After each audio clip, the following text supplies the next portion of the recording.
Another huge award for my guys at Muscle Meds. Their carnivore RTDs got RTD of the year at Generation Iron. I told you guys these RTDs are killer.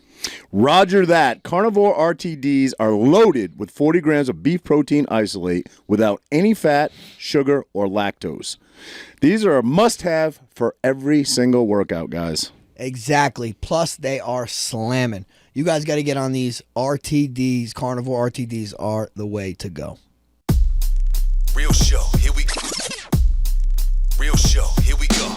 You know that it's gotta be that time, so this is what we chant. What keeps on getting them all amped in advance? Come on. You and I rocking out with Iron Man, FE. You get the general's point of view on top of Roger's rants. We're never tapping out, we're putting the most minutes in. You already know what that's about, you know that winners win. Crush whatever's on task, check the podcast. It's the champ and the tramp, let the bomb blast.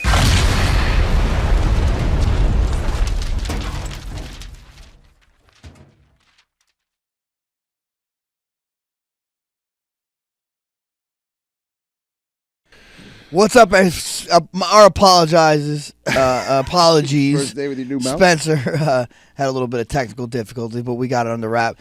Thank you for coming on the show. I've known Spencer probably since 2008. We were talking about it the other day. I actually got to see you in Toronto this past weekend.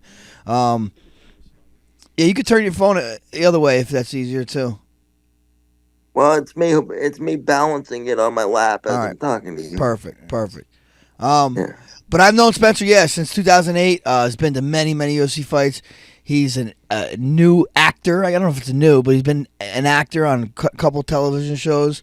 He is a motivational speaker, spoke to many different people. Obviously George St. Pierre's buddy. I've seen some other guys he's talked to. But yeah, thanks for coming, joining my buddy Roger. I know you guys been talking a little bit on through text and getting to know each other. So thanks for coming on, my man. It is really your first day with your new mouth. You get it is. You make me nervous, Spencer. You make me nervous. You get inducted into the UFC 2 days ago, and you haven't been able to do anything proper since. Exactly. But no, it's my pleasure to be here with you guys. Always make time for you, and as Frankie said, we've known each other since 2008, so it's going back a long, long time now, and so it's my pleasure to be here. Awesome. So Frankie linked us up, Spence. Obviously, we chatted a little bit. My first experience chatting with Spencer was hanging up on him. So yeah. I've got somebody's got my number out there that loves to call me from block numbers and just say random weird shit, and I don't answer it. He gets dick pics too from that number also. Yeah, exactly. I do answer those. I take those, but. You called me from some random number, and you were just like, hey, what's up, man? And I thought it was that dude again. I just go click. So sorry about that, Spence. He was waiting for a dick pic, really. If you started with the dick pic, you would have got him. He would have got his heart. Not too late. I just thought you didn't like handicapped people right from the jump, which is ironic because I can't jump. So. Yes. But honestly, that was pretty funny. I texted you right after that, and I'm like, you hung up on me, you motherfucker. You did. Sorry about that. That won't happen again. It better not. But first thing that I want to say, though, is being at UFC 297 this past weekend in Toronto for the first time since the UFC was here 5.5 years ago prior to the pandemic. And to see the reaction that Frankie got when they announced him being the first member into this year's class of the UFC Hall of Fame as part of International Fight Week, that is an amazing thing. I'm sure you guys have talked about it a bit already, but to be his friend since 2008 and to see the evolution of him as a fighter and as an individual. I felt like an extra proud friend sitting octagon side on Saturday, and I think that's one of the few times I've actually seen him tear up, and so well deserved. I've said this to you many, many times, regardless of the fact that you're my friend, but I truly believe that you are responsible for one of the greatest combat sports trilogies of all time with Gray Maynard. along with the longevity of your career and everything that you did, including the stuff with BJ, where I still laugh because I said to Frankie, I was like, Frankie, when he was on UFC 118, I believe it was, that was the same card that Dana White, who says he's not a fan of gimmick fights, put a gimmick fight on that card because it was James Toney versus Randy Couture in one of the most lopsided MMA fights I've ever seen in my life. James Toney looked more handicapped than I did when the first bell went. You can't take away from James Toney that he was a great boxer, and he chased Dana around for literally months asking for that fight, and Dana gave it to him, and it went just about how everybody thought it would go, I think. So, yes, you know. yes. Yeah, no, those are great times, man. Thank you for that, Spencer. It was definitely a great honor. I don't know if it was a tear. I think it was a little sweaty, but yeah, no, it was awesome. I was surprised. We actually sat down and talked about it last night. But yeah, it was an amazing event. Great weekend. Walked away with a smile. Felt good. So thank you for that. Yeah, like Frankie Absolutely. said. Sorry, go ahead, brother. No, go ahead. I was going to say, like Frankie said, we sat down. He's a great interviewer, but he's not a great interviewee because he doesn't like talking about himself. So sometimes you gotta pull shit out of him. But we did sit down here last night, and I grilled him a little bit about the experience and about his career, and got out of him what I could. But he's a humble dude, doesn't like talking about himself much, doesn't like accolades, just likes letting his fight performance do the talking for him, you know. So. Absolutely. There was definitely a couple of times during those trilogies over the years that I wanted to get up and lend him my wheelchair, but luckily he didn't end up needing him at any point. So. I'm sure I could have used it. Jeez. Yeah, Spence. Actually, you've been to. You told me this past weekend. How many fights did you say you've been to? So Saturday's fight was my 94th. 94th UFC fight. Shit. 94 out of 297. Holy shit, that's insane. And Yeah. okay, okay. That's insane. So- Let's see. What are some memorable? I can't give you your most memorable. What are some memorable fights that you've been to? Well, I have to say the first fight in Toronto, UFC 129, when it became legal in Ontario, and it was at the Rogers Center, aka the Skydome, home of the Blue Jays, where it was headlined by GSP and Jake Shields, and that was also the same card that Mark Hominick had that giant Hasim Rockman hematoma against Jose Aldo. So that sticks out in my mind. Plus, there was a lot of attractive women cage side that night. So I was at the right height, definitely. But another card that sticks out to me is a Vegas card from a number of years ago. It was the all heavyweight card, which I think they've only done one time in the history of the UFC. Oh, wow. And I loved it because it was all finishes that night. So we got out of the arena and out of the press conference by like 9:15 Vegas time. And I was like, this never happens. I can actually go and eat at a decent time. Thank you very much. Yeah. So those are two that stick out to me, other than the trilogy with you and Gray, but that doesn't count because I've given you way too many compliments in the first 5 minutes anyways. What was the main event of that heavyweight card? If you can recall. I cannot remember, but I know that Roy Nelson was either the co-main or main event of that card. Roy Nelson, he's a sleeper.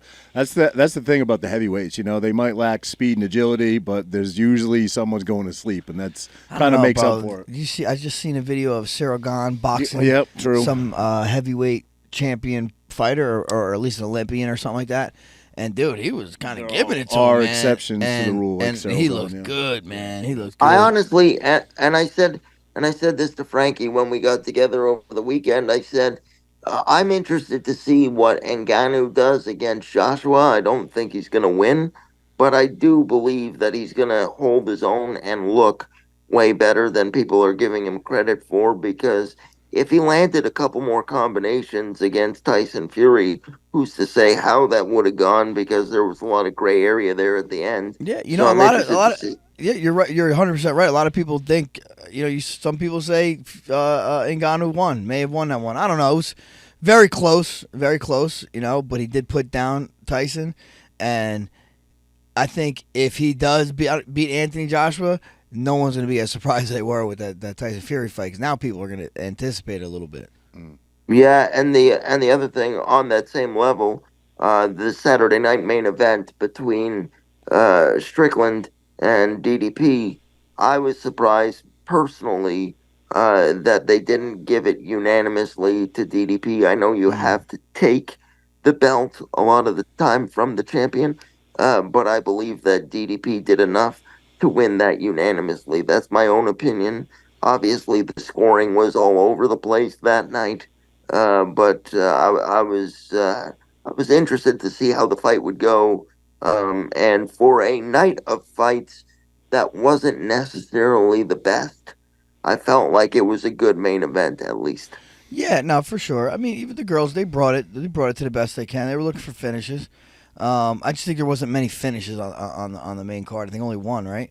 Only Yeah, one finish and in the then main and card. then and then whoever fought in the fight right before the co-main, that was one of the sleepiest fights I've seen in like 15 years. Who was that? Oh, that was that the Woodson guy? Woodson and Jordan? Yes, Yeah, yeah, That the yeah. one that got yes. confused Yeah, they got confused, at the right? They end? called the wrong Yeah. winner at first, I think. Yes, I would have got confused because I would have fallen asleep. So I understand. Yeah, What do you think, in your opinion, since you said your opinion is DDP won, Duplessis, what set him apart for you? Was it the takedowns?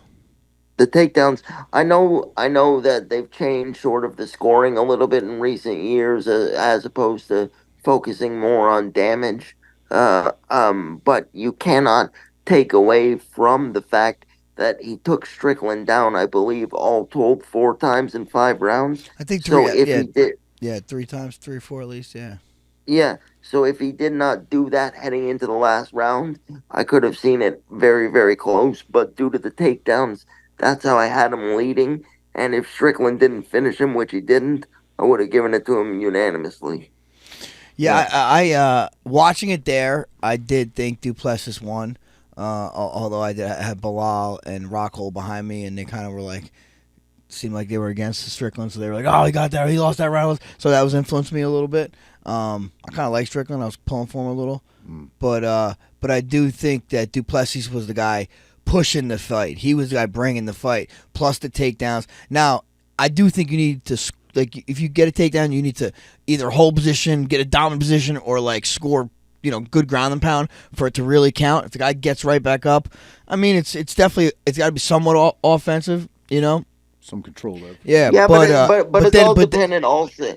It's dependent also on the referee as well. I mean, Mark Goddard is a really good referee, and I have a lot of respect for Mark Goddard. So he's one of those guys that I would trust in that situation more than other people that shall remain nameless. But you know this better than anybody, Frankie. Going back to the Gray fights, if you didn't have the refs that you did at the time, especially in those first two, they could have very easily stopped it without you having an opportunity to have your That's comeback. very It's true. just a matter of their discretion and their judgment, and luckily, that didn't happen to you, but it happens a lot of the time where there's quick stoppages, yeah, no, especially if your yeah, name. for sure. I don't think that Uh, had really too much of a an impact on the main event. The referee, at least, there wasn't any really situations for him to step in. They kind of kept the fight moving.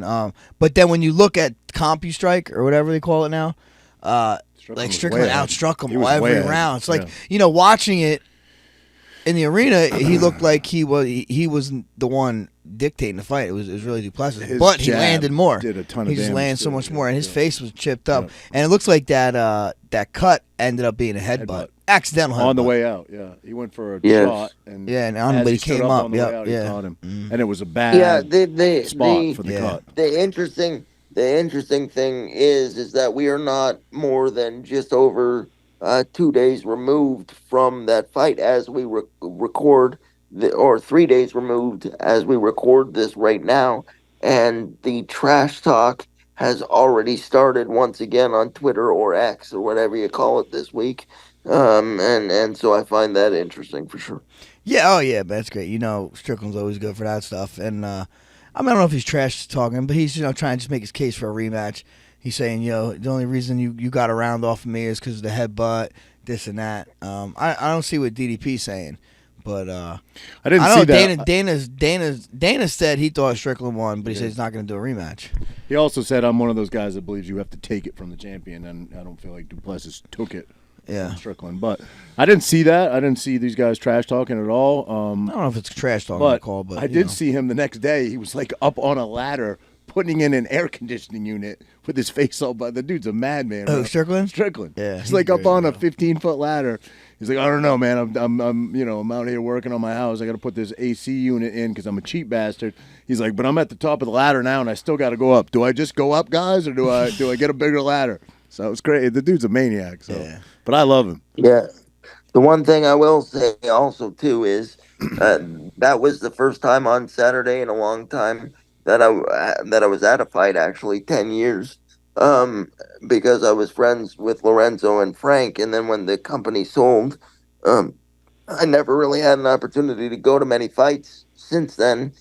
So it was my first time back in 10 years, like I said. Oh, wow. And because it was so late, I got home at like 3:45 in the morning after the press conference. So on Sunday, I was feeling every bit of my 40-something handicapped ass than I have in a long, long time. Yeah, that'll do it to you, man. Those late nights, and it's a lot of energy. Even like when you're not, I mean, obviously when you're fighting, but even when you're just in the stands, like the energy in that building, man, that's that can be a lot. Yep. It could be a lot. You must have found it entertaining, as I did, Frankie, to hear the "fuck Justin Trudeau" chant. That was very palpable. Yeah, bro. I was going to say, so Strickland, he obviously can be a little brash, right? But he's kind of for the people, especially here in America. The Canadians seem to really get behind him, man. They really, he was talking a little smack up there, and they Frankie, seem to like him a lot. Frankie and I were talking about it too. Our favorite shirt of the whole weekend was "My pronouns are Sean Strickland." Yeah, that's great. That is fucking great. Yeah, he is a character, man. And, he's leaning into it too. Like I think he knows what he got. Yeah. And anti-hero, right? Yeah, like he's like fucking Mad Max, right? You know what I mean? Daredevil. He's always he's wearing or like the Punisher. You know what I mean? Something like that. Yeah. He's the anti-hero. Yeah. He's great. Absolutely. So hey, Spencer, now I know you've done a bunch of motivational speaking. Tell us a little bit about that. How'd you get into that? In 1990, I was picked by the Prime Minister to represent the country, representing people with disabilities. So I was the ambassador for Canada representing people with disabilities. And so I've spoken at the White House 7 times, Buckingham Palace 4 times.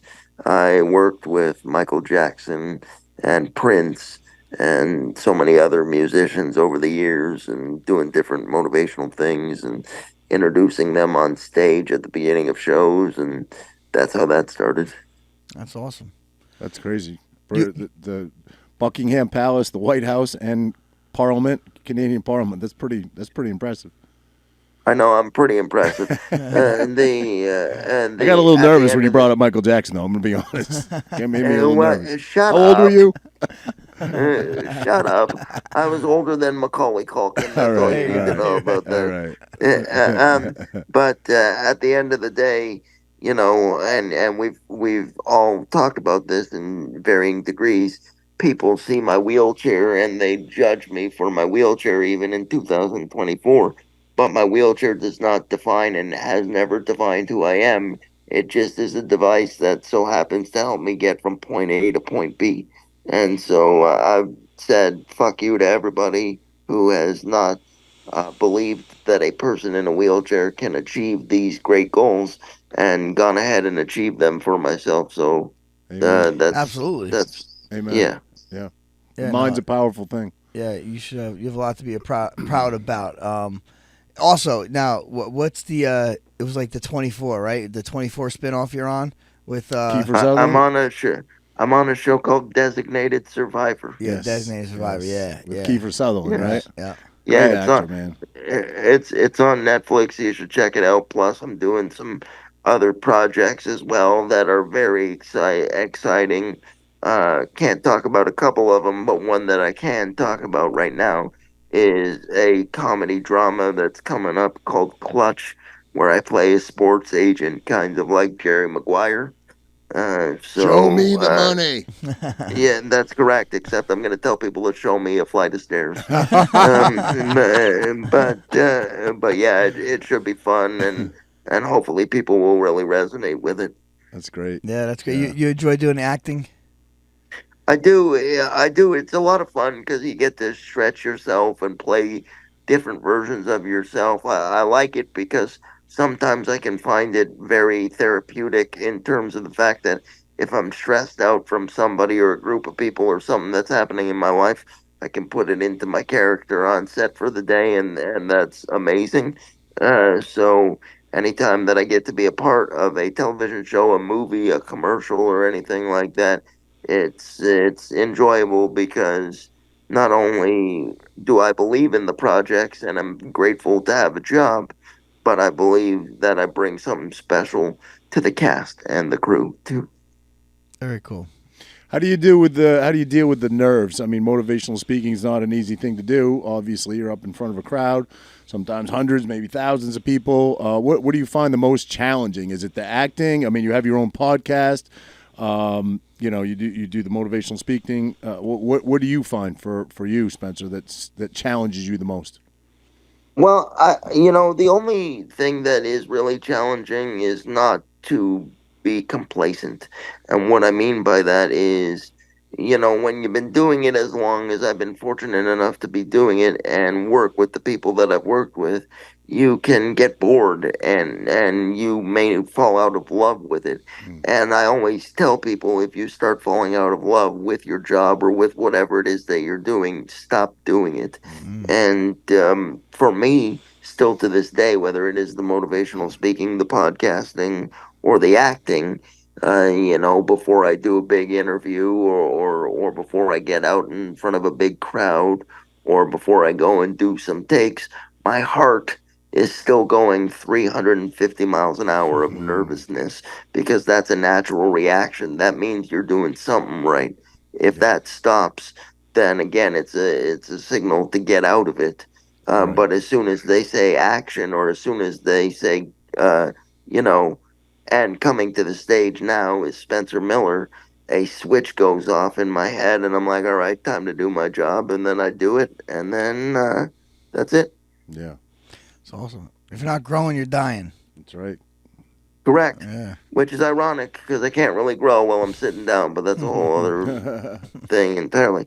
And it's funny because even when I go out and have lunch with a good friend like Frankie or you, Roger, next time I'm down there or whatever, it's interesting to me still that people look at Frankie or at whoever I'm with and they're like, "Oh, aren't you being nice to the handicapped guy?" Little do they know that we've been friends for however long we've been friends, and it's not because I'm in a wheelchair. It's because we vibe on the same level and we believe a lot of the same And you're things, and we you're make each other laugh you're and all also that. eye level with Frankie because he's pretty short. So That's correct. Normally, I like when I'm eye level with women for other reasons, but that's a whole other conversation.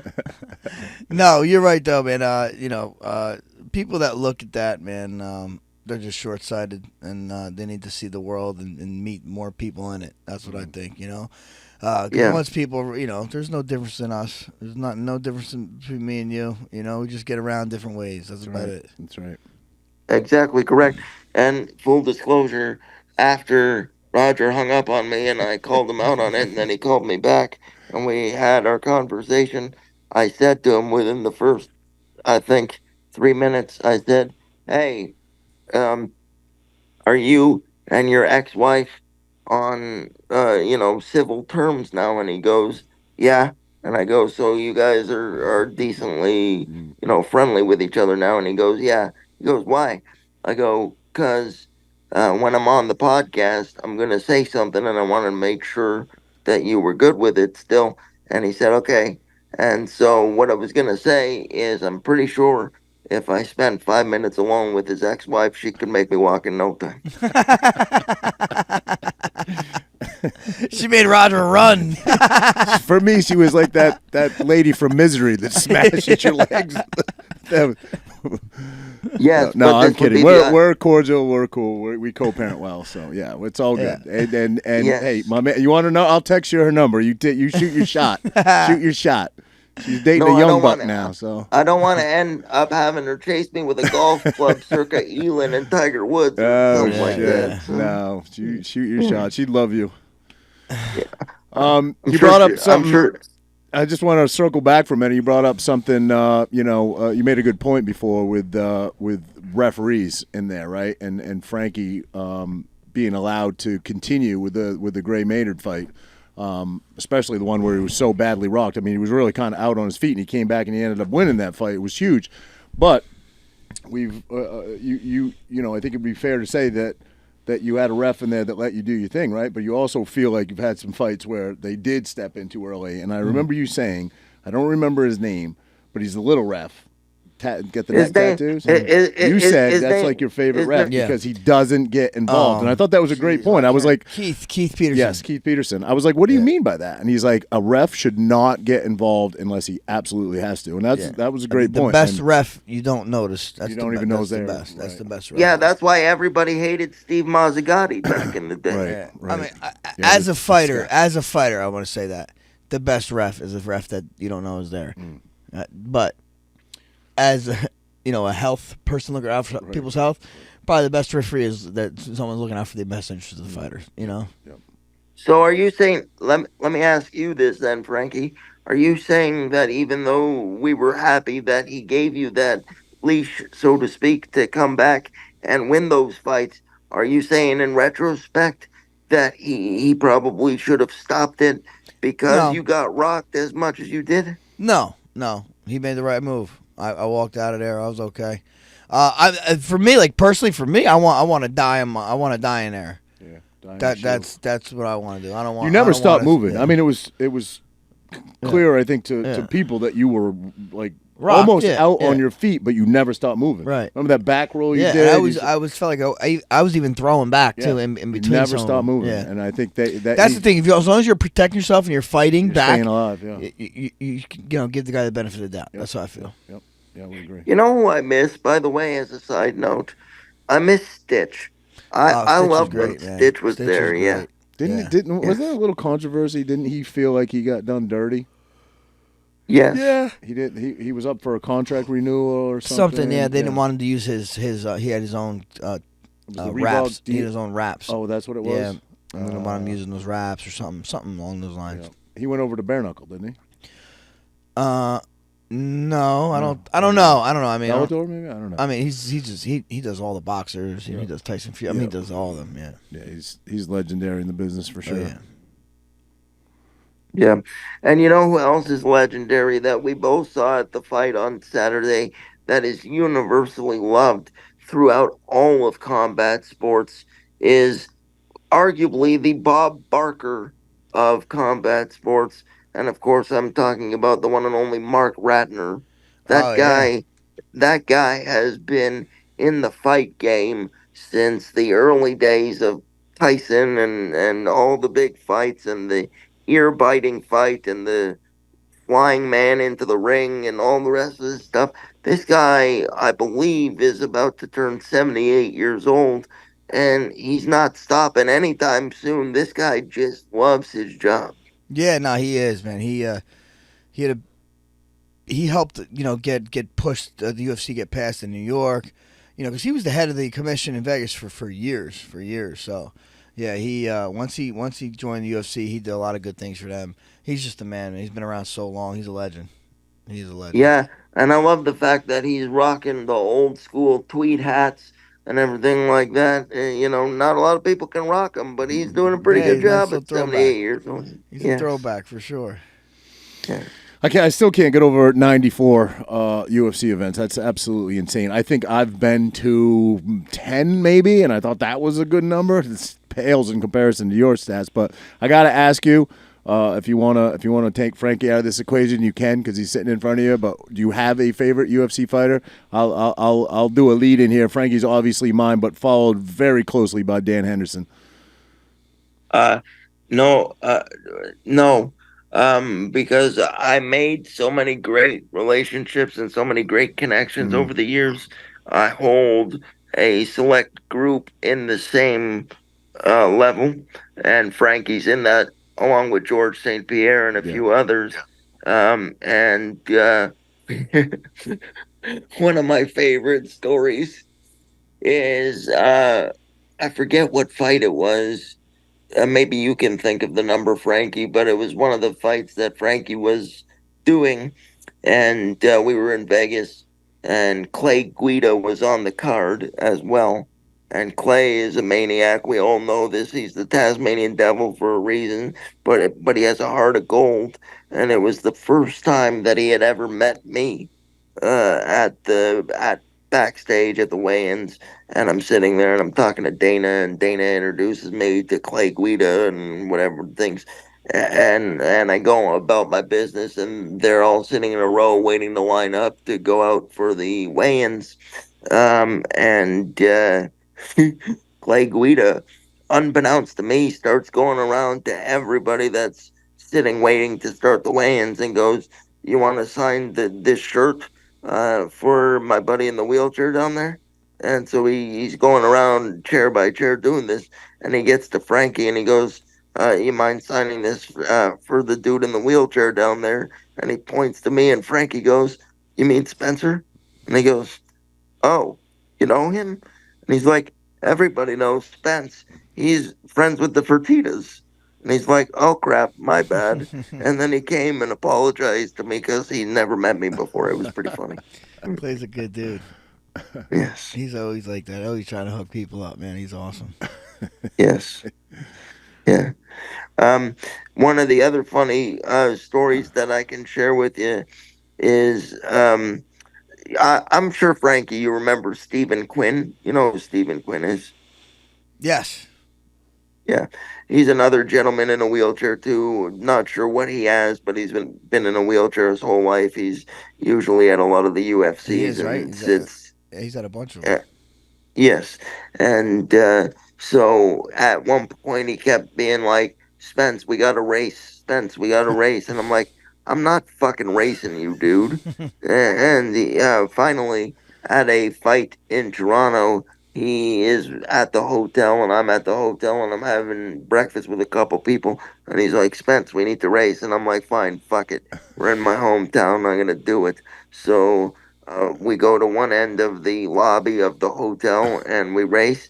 And needless to say, it was like Fast and the Furious cripple style. I smoked his ass right off the There you line, and go. he never bothered me again. It was great.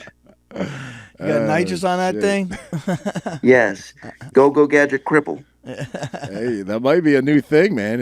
They got some new sport. They got the power slap out now. Maybe you got a new sport there. You know? There you go. Throw some combat in there. Maybe hit each other. And The first ever legit handicap match in UFC history. yeah.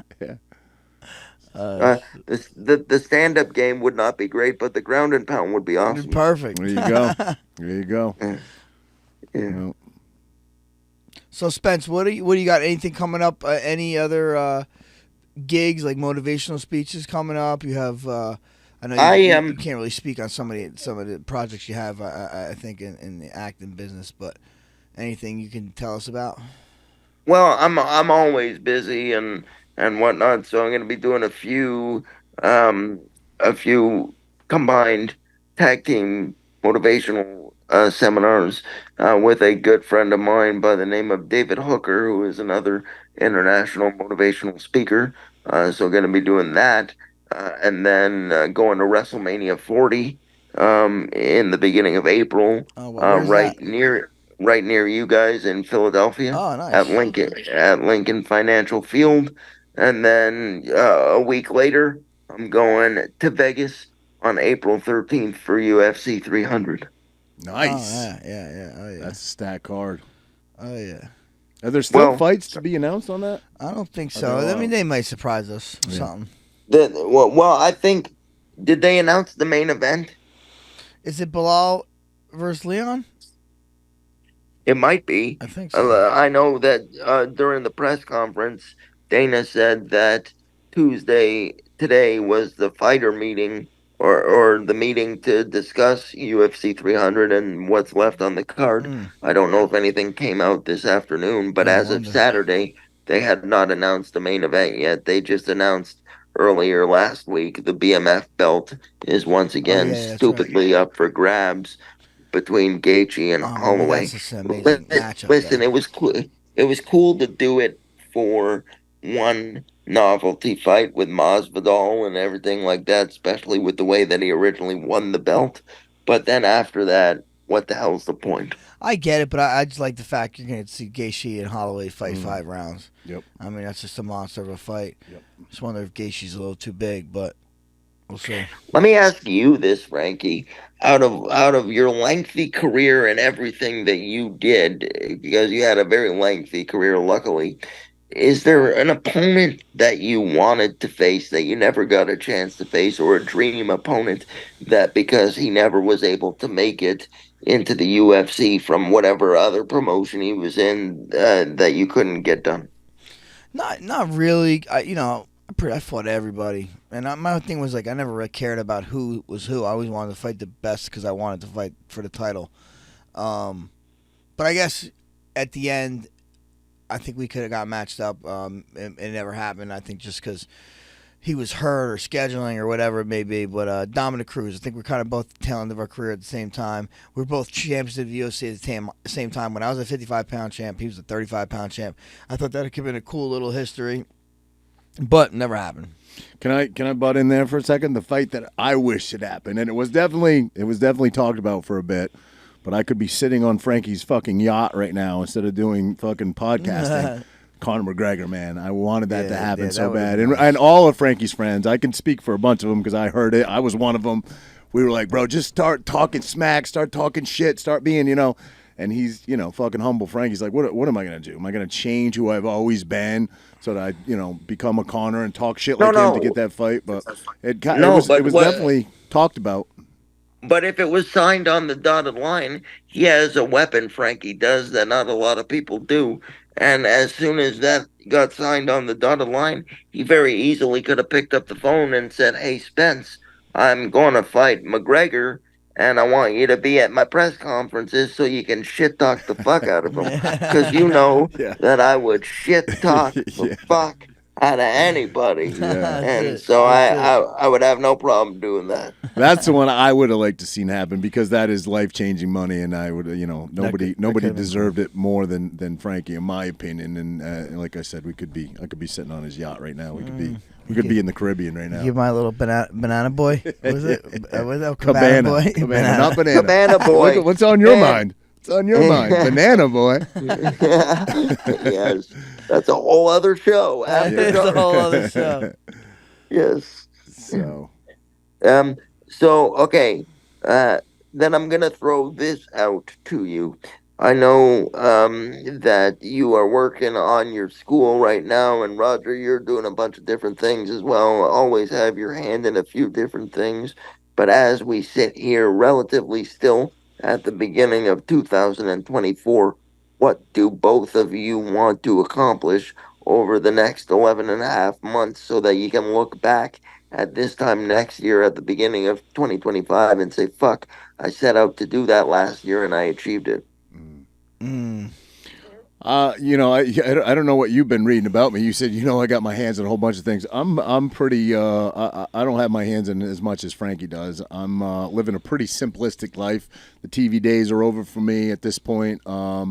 Although Frankie and I did just he had a pretty significant role. We were in a movie called The Bastard Sons. It's out now on iTunes and on Amazon.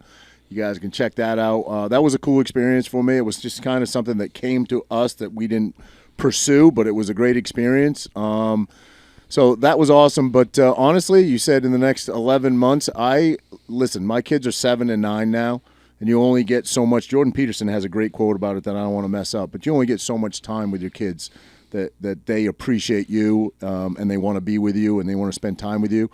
and I'm right in that moment right now, and I just really truly want to spend time with my kids and make memories. That's my focus for the next 11 months. That's my focus for the next 18 years. But Yeah, I'm trying to get up to like about 185 pounds, jacked. Maybe grow a couple inches. That's my goal for the next 11 and a half months. That was a much better answer than mine. I'll just get you some platform shoes, Frankie. Yeah, I could use them.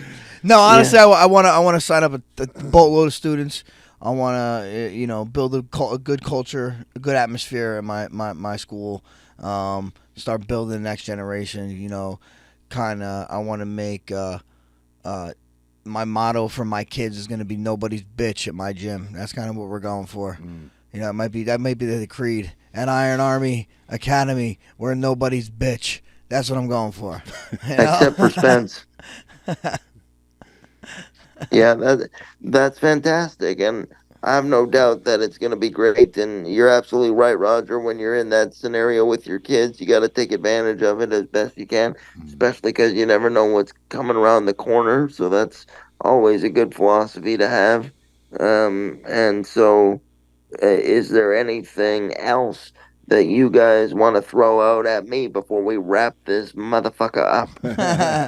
No, I mean let's just throw that question back at you. I mean, you're always, like you said, you always got your hands on a bunch of stuff. But is there anything you want to do in the next 11 and a half months that you maybe have never done before, you never embarked on before, or you never even thought about doing before? Is there anything that is striking you to just piquing your interest or anything like that? Don't say go to Epstein Island. I know you already brought up the Michael Jackson thing, but listen, keep it clean here. I was gonna say jogging, but Stephen Hawking beat you there, by the way. Yeah, of course he did. That friggin' theory of relativity bastard. No, just keep impacting people and making a difference with whatever it is that I'm doing, whether it's the motivational speaking or the podcasting or the acting. Because, like I said earlier, whether it's me, whether it's Frankie, whether it's Roger, whether it's Renee, whether it's good old Jerry Nappy, or any number of people, we are all here to do the best that we can and put our best foot forward, or in my case, trademark forward that we can to make a difference. And unfortunately, with the way that society has gone in the last couple of years, especially, I think we've lost sight of that in a lot of respects. So I feel like we need to get back to that and get back to the roots of that. And sometimes it's easier said than done, but that's what I'm aiming to continue to do for the next 11 months to a year for sure. Amen, brother. Amen. Love it. Spencer, you're the man, bro. Thanks for coming on. We'll have to revisit this again. And I hope to catch you at a UFC in the near future, my man. Yeah, man, that's so incredible to me. So you got 95 coming up then for UFC 300? That's correct. Next time we're at a UFC together, Frankie, I'll do you a favor and bring you over a booster seat. Look like you were struggling a little bit there to stand up and wave your hand there, yeah? Hey, fair enough. Got to end on that note right there. That's a perfect send-off. Yeah, thanks for having me, guys, and I look forward to coming on again soon for sure. Absolutely. Appreciate all you, the best, bro. Thank Be you. good. Thank you, brother. Best of luck All on all right, your see you endeavors. guys. All right, see you guys. Be good, dude. Good stuff. Good stuff. That was awesome. That was very well done. Thank you for having me, guys. I appreciate it. Absolutely, brother. Yeah, so much. Thank you so much for your time. Sorry about that hiccup earlier on. We had some background noise. We couldn't figure out where it was coming from. So sorry we took you so long to get you in the room, but we got you on. And I don't know if this happened to you guys, but you guys have been frozen on my end for like a good 30 minutes, I would say. Yeah. Oh, really? I know. We're just staying really still. It's completely frozen, and I don't know what happened because it was fine, and then it just stopped. That's probably that Trudeau Wi-Fi. Yeah. Fuck you guys, and fuck Trudeau. Yeah, man, let's connect soon. And Frankie, thank you for setting this up, and hopefully I can. Thank you for coming on, man. That was awesome. Absolutely, bro. Thank you, Spence. And please. Give Renee a hug for me and tell the kids hello, and same with you, Roger. And yes. And yeah, we'll talk soon. All right, brother. Be good, bro. Guys, just a reminder, don't forget to find and follow us on YouTube, Rumble, Instagram, Apple Podcasts, Spotify, Google Podcasts, and most other podcast platforms.